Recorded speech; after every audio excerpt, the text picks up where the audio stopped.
இன்னைக்கு ஐயனார் துணை சீரியலில் வானதி சோழனை பற்றி நிலா கிட்ட சொல்லிடுவா. அவர் அட்வான்ஸ் பணத்தை திருப்பி கேட்டுக்கிட்டு கொடுக்க மாட்டேன்னு சொன்ன உடனே அந்த ஓனர் காலில் விழுந்துட்டாரு. அவர் கொடுக்குற வரைக்கும் அவர் எந்திரிக்கவே இல்லை அப்படின்னு நிலா அப்படியே அப்செட் ஆயிடுவா. எல்லாருமே அப்படியே அப்செட் ஆகி நிற்பாங்க.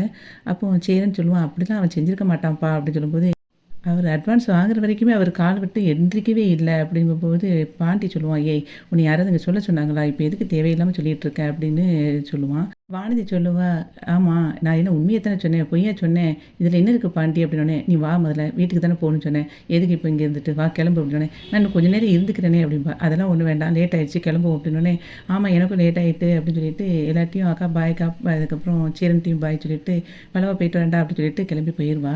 அங்கே போயிட்டே இருக்கும்போது வண்டியில் அப்படியே பாண்டி அமைதியாக இருப்பான். அப்போது வானதி கேட்பா, என்ன பாண்டி ரொம்ப அமைதியாகவே இருக்க அப்படின்னு சொல்லி கேட்பா. உடனே அதுக்கு பாண்டி சொல்லுவான், ஆமாம் நீ செஞ்ச காரியத்துக்கு உங்ககிட்ட பேசிட வேண்டியதான் அப்படின்னே, இன்னும் இது என் மேலே கோவமாக இருக்கியா, ஆமாம் இப்போ உங்ககிட்ட கேட்டாங்களா அவங்கக்கிட்ட சொல்ல சொல்லி, நீ இன்னும் ஏதாவது பேசினா வண்டியை விட்டு அப்படி தள்ளி விட்டுறோம் பார்த்துக்கோ அப்படின்னு சொல்லி கோவத்தில் பயங்கரமாக பேசணுன்னே வானதி சொல்லுவா, வண்டியை முதல்ல நிப்பாட்டு அப்படின்னோடனே அவன் நிப்பாட்டிடுவான். இப்போ எதுக்கு என் மேலே கோவப்பட்டுட்ருக்க, நான் என்ன பொய்யா சொல்லிட்டேன், உண்மையை தானே சொன்னேன் அப்படிங்கும்போது, உன்கிட்ட யாராவது கேட்டாங்களா, சோழனே நீலா அன்னிக்கிட்ட வந்து கெத்தாக இருக்கணும்னு நினைப்பான், அவனை போய் இப்படி ஒரு மாதிரி சொல்லிட்டியே அப்படிங்கும்போது, இதில் என்ன இருக்குது சொல்கிறதுக்கு அப்படின்னு கேட்பா திரும்பி வானதி. அப்போ அவன் சொல்லுவான், இங்கே பாரு, நானே இருந்தாலும் யார்கிட்டையாவது நான் அவமானப்பட்டா அதை வந்து உன்கிட்ட சொல்லிக்கிட்டு இருப்பேனா அப்படின்னு சொல்லி இவன் கேட்பான். இதில் என்ன தப்பு இருக்குது, எனக்கு உண்மை புரியலை அப்படின்னு வானதி கேட்கும்போது, இங்கே பாரு, இனிமே உங்ககிட்ட எந்த உண்மையை நான் சொல்ல போகிறதே கிடையாது, வீட்டை பற்றி எந்த விஷயத்தையும் சொல்ல மாட்டேன் அப்படின்னு அவன் சொல்லுவான். உடனே அதுக்கு அவன் சொல்லுவா, ஆமாம் இப்போ நீ ஏற்கனவே என்கிட்ட நல்லா தான் சொல்லிக்கிட்டு இருக்கியாக்கோ, இப்போ என்னாப்பில் ரொம்ப சொல்லிட்டியா அப்படிங்கும்போது, நீ சொன்ன உடனே அவங்க முகமே மாறி போயிட்டு அவங்க எவ்வளோ ஃபீல் பண்ணி உள்ளே போனாங்க பார்த்தியா நீ அப்படின்னு அவன் சொல்லிக்கிட்டு இருப்பான். அப்போது வானதி சொல்லுவாள், நான் இந்த மாதிரிலாம் யோசிக்கலை பாண்டி, யோசிக்காமல் சொல்லிட்டேன் அப்படின்னு, நீ எதை தான் யோசிச்ச அப்படின்னு சொல்லி டென்ஷன் ஆவான். அப்போது வானதி சொல்லுவாள், நீ ரொம்ப அப்செட்டாக இருக்க, உனக்கு வேணால் நான் ஒரு ஜோக்கு சொல்லட்டா அப்படின்னு சொல்லி கேட்பா. உடனே என்ன ஜோக்கு சொல்ல போகிற, தேவையில்லாமல் அந்த டாக்டர் சொன்ன ஜோக்கியா அப்படின்பா. உடனே கரெக்டாக கண்டுபிடிச்சிட்டியே, அவர் நிறைய ஜோக் சொல்லுவார், நான் உங்ககிட்ட ஒரு ஜோக் சொல்கிறேன் அப்படின்னு. இங்கே பாரு, அவர் டாக்டர் தானே, டாக்டர் வேலையை தவிர மற்ற எல்லா வேலையும் பார்த்துக்கிட்டு இருக்காரு, அவர் என்ன ஜோக்கரா அப்படின்னோடனே, இப்போது உனக்கு அவரை சொன்ன உடனேயே ரொம்ப கோவம் வருது, இப்போ தான் உன் முகத்தை பார்த்து கண்டுபிடிக்கிறேன், அவரை பற்றி பேசினாலே நீ பொசசிவ் ஆகிற, கொண்டா உன் முகத்தை கொஞ்சம் பொசசிவான முகத்தை ஃபோட்டோ எடுத்துக்கிறேன் அப்படின்னு. பாரு நான்லாம் ஒன்றும் பொசசிவ்லாம் ஆகலை, வா உனக்கு கடையை அடைக்கணும்ல, நேராகுதில்ல, வா உன்னை கொண்டு போய் விட்றேன் அப்படின்னு சொல்லிட்டு பாண்டி அவள் கடைக்கு கூட்டிகிட்டு போயிடுவான். நிலா சோழனுக்கு கால் பண்ணுவாள். அப்போ சோழன் எடுக்கும்போதே, ஐயோ என்ன திட்ட போகிறாலே தெரியலையே அப்படின்னு சொல்லிட்டு பயந்துக்கிட்டே ஃபோன் எடுப்பான். என்ன நிலா அப்படின்னோடனே, என்ன நீங்கள் இன்னும் வரலையா அப்படின்னு சொல்லி கேட்பா. இந்த வீட்டுக்கு தான் வந்துக்கிட்டு இருக்கேன், உனக்கு எதுவும் சாப்பிட வாங்கிட்டு வரணுமா அப்படின்னு சொல்லி கேட்பான். இல்லை இல்லை எங்கள் வீட்டில் ஏற்கனவே அண்ணன் சாப்பாடு செஞ்சுட்டாங்க, நீங்கள் வாங்க வீட்டுக்கு அப்படின்னு சொல்லி கூப்பிடுவா. அப்போது அவள் சொல்லுவா, நீங்கள் சாப்பிட்டுட்டீங்களா அப்படின்னு கேட்பா. இல்லை இல்லை நீ சாப்பிட்லன்னா ஏதாவது உனக்கு வாங்கிட்டு வரலாமா தான் கேட்டேன், நான் இன்னும் சாப்பிடலை அப்படின்னே, சரி வீட்டுக்கு வாங்க வந்த பிறகு சாப்பிட்டுக்கலாம் அப்படின்னு சொல்லிட்டு, சரி பார்த்து பையா வாங்க அப்படின்னு சொல்லி வச்சிருவா.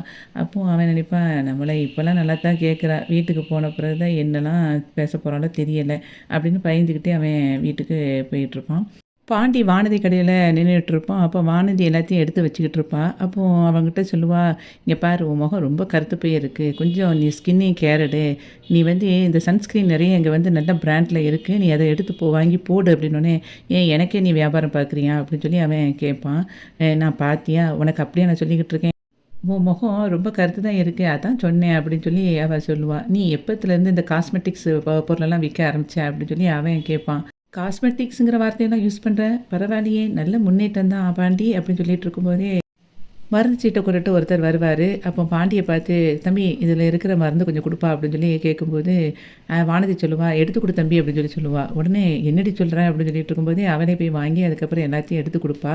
அப்போது அவன் சொல்லுவான், ஏண்டி பட்டுன்னு என்னையை வந்து எடுத்து கொடுக்க சொல்லிட்ட, கொஞ்சமாவது யோசிச்சு பார்த்தியா அப்படின்னோடனே, நீ எடுத்து கொடுக்க வேண்டியதானே, உன்னைய நம்பி 1 மணி நேரம் கூட கடையை விட்டுட்டு போக முடியாது போலையே அப்படின்னு வானதி சொல்லுவாள்.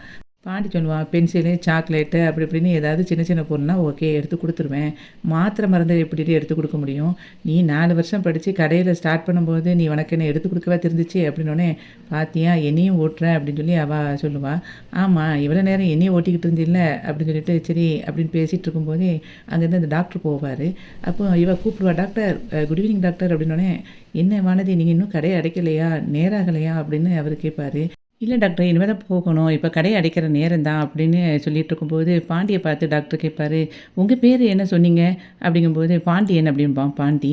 உடனே "எங்க அண்ணன் பேரும் பாண்டியன் தான். இனிமே மறக்க மாட்டேன்." அப்படின்னு சொல்லி சொல்லுவாரு டாக்டரு. அப்போ போறதுக்குள்ள நீங்க எனக்கு ஒரு ஜோக் சொல்லுங்களேன். நீங்க ஏற்கனவே சொன்ன ஜோக்கெல்லாம் நான் பாண்டிகிட்ட சொல்லுவேன். அவன் அத கேட்டுட்டு நல்லா சிரிப்பான். அப்படின்னோனே அவன் மனசுக்குள்ள நினைப்பான், "நான் எப்படி சிரிச்சேன்?" அப்படின்னு சொல்லிட்டு சொல்லிட்டு இருப்பான்.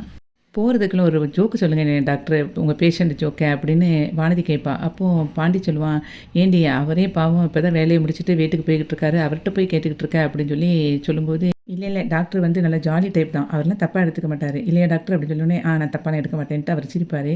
எனக்கு ஒரு ஜோக்கு சொல்லுங்க உங்க பேஷண்ட் ஜோக்க" அப்படின்னு சொல்லி திரும்பி கேட்பா வானதி.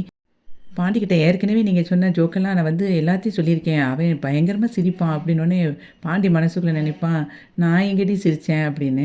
அப்போ டாக்டர் வந்து சொல்லுவாரு, "சரி உங்களுக்காக நான் சொல்றேன்" அப்படின்னு சொல்லிட்டு ஏதோ ஜோக்க சொல்லிக்கிட்டே இருப்பாரு. இவ உடனே விழுந்து விழுந்து சிரிப்பா. "இப்படியுமா பேஷண்ட் இருப்பாங்க?" அப்படின்னு சொல்லிட்டு பாண்டி மேல அடிச்சு சிரிச்சிட்டு இருப்பா. அப்ப டாக்டர் கிளம்பி போயிருவாரு. உடனே பாண்டிகிட்ட வந்து வானதிட்ட சொல்லுவான், "ஏன்டி இது ஒரு ஜோக்குன்னு உட்காந்து சிரிச்சுக்கிட்டு இருக்கியா?" அப்படின்னு. "எனக்கு பயங்கரமா வலிக்குது பாண்டி வயிறெல்லாம்.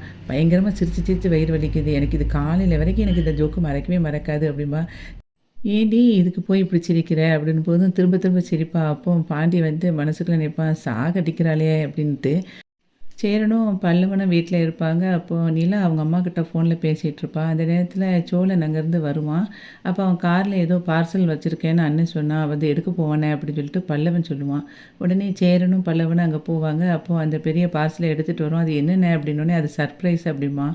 "இது டிவி தானே நல்லாவே தெரியுது" அப்படின்னு அவன் சொல்லிட்டு இருப்பான். அப்போ "என்னடா எதுக்கு இப்போ டிவி வாங்கிட்டு வந்த?" அப்படின்னோனே, "இல்லண்ணா அந்த ஏற்கனவே குடுத்த அந்த காசு இருந்துச்சுல்ல அட்வான்ஸ் பணம், அத வச்சு தான் எடுத்துட்டு வாங்கிட்டு வந்தேன். ஒண்ணும் பிரச்சனை இல்ல" அப்படின்னு பேசிட்டு இருப்பான். சோழன் கிட்ட சேரன் கேட்பான், "ஏன்டா நீ வந்து அந்த ஓனர் கால்லலாம் போய் விழுந்தியாமே?" அப்படின்னு சொல்லும்போது, "உனக்கு எப்படிண்ணே தெரியும்?" அப்படின்னு சொல்லி அவன் கேட்பான். உடனே "வானதி தான்டா சொன்னுச்சு" அப்படின்னோனே, "அய்யய்யோ! இந்த வானதி இருக்காளே! அவள எதுக்கு தான் அங்க வந்தாளோ தெரியல. அவ வந்து நிலா முன்னாடி எதுவும் சொல்லலையே?" அப்படின்னு சொல்லி கேட்கும்போது, "இல்லடா நிலா முன்னாடி தான் சொல்லுச்சு." அத கேட்ட உடனே நிலாவுக்கு முகமே மாறி போச்சு அப்படின்னு சொல்லிட்டு ஃபீல் பண்ணுவான்.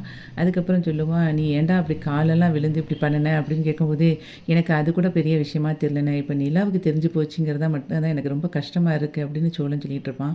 அந்த நேரத்தில பல்லவன் வந்து டிவி எடுத்து பார்த்துட்டு, "அண்ணே நல்ல பிராண்டா வாங்கியிருக்க போலயே" அப்படின்னோனே, சேரன் சொல்லுவான், "ஏன்டா நிலா வரதுக்குள்ளே நீ ஓப்பன் பண்ண?" அப்படின்னோனே, "இல்லண்ணே மாட்டி பார்க்கலான்னு நெனச்சேன்" அப்படின்னு பல்லவன் சொல்லுவான். அப்போ சோழன் சொல்லுவான், "அதெல்லாம் நம்மளால மாட்ட முடியாதுடா. நீ என்ன எலக்ட்ரிஷியனா? அதுக்குன்னு மாட்டுறதுக்கு தனியா ஆட்கள் வருவாங்க. நீ ஃபர்ஸ்ட்டு டிவிய உள்ள வையி" அப்படின்னு சொல்லிட்டு இருக்கும்போதே அங்கேருந்து நிலா வருவா. அப்போ நிலா அங்கேருந்து வந்துட்டு அப்படியே அந்த டிவிய பார்ப்பா. அப்போ சோழன் சொல்லுவான், இது டிவி சர்ப்ரைஸா வாங்கிட்டு வந்தேன் நிலா" அப்படின்னு சொல்லி சொல்லுவான். உடனே அவ அப்படியே பார்த்துட்டு, "நல்லா இருக்கு சோழன்" அப்படின்னு சொல்லி சொல்லுவான். இவன் ஷாக்காகி இப்படி பார்ப்பான். அப்போ பல்லவன் சொல்லுவான், நம்மளால பட்ஜெட் போட்டு வாங்க முடியாத டிவிய அண்ணே அசால்ட்டா வாங்கிட்டு வந்துட்டல" அப்படின்னு சொல்லி சொல்லுவான். அதுக்கப்புறம், "அண்ணே உனக்கு தான் தெரியும்ல ஆள்க மாட்டுறதுக்கு, நீ அவங்கள கூப்பிடுண்ணே" அப்படின்னு சொல்லிட்டு சேரன பார்த்து கேட்பான் பல்லவன். "நீ விட மாட்டியே இரு நான் போய் பார்த்துட்டு வரேன். ஃபோன் எடுத்துட்டு வந்து பேசுறேன்" அப்படின்னு சொல்லிட்டு அவன் கிளம்பி போயிருவான். நிலா அப்படியே ரூமுக்கு போயிருவா. அப்போ சோழன் அப்படியே பார்த்துட்ருப்பான். அங்கேருந்து சேரன் வருவான். "என்னடா அங்கேயே பார்த்துக்கிட்டு இருக்க?" அப்படின்னு கேட்பான்.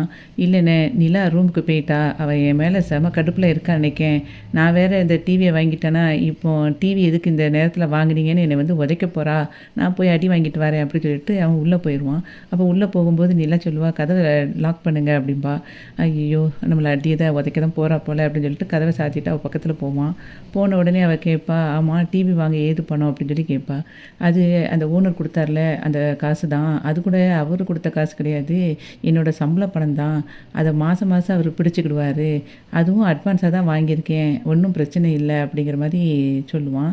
உடனே அதுக்கு அவ சொல்லுவா, "சரி நீங்க போனீங்களே, அப்போ ஹவுஸ் ஓனர் உடனே நீங்க கேட்ட உடனே பணத்த குடுத்துட்டாரா?" அப்படின்னு கேட்பா. கேட்ட உடனே பணத்த குடுத்துட்டாரே" அப்படின்னு அவன் சொல்லுவான். அப்போ அவன அப்படியே ஒரு மாதிரி பார்ப்பா நிலா. அந்த மாதிரி இன்னைக்கு அய்யனார் துணை சீரியல் முடிஞ்சது. வீடியோவுக்கு ஒரு லைக் குடுத்து, சேனல சப்ஸ்கிரைப் பண்ணுங்க. நன்றி.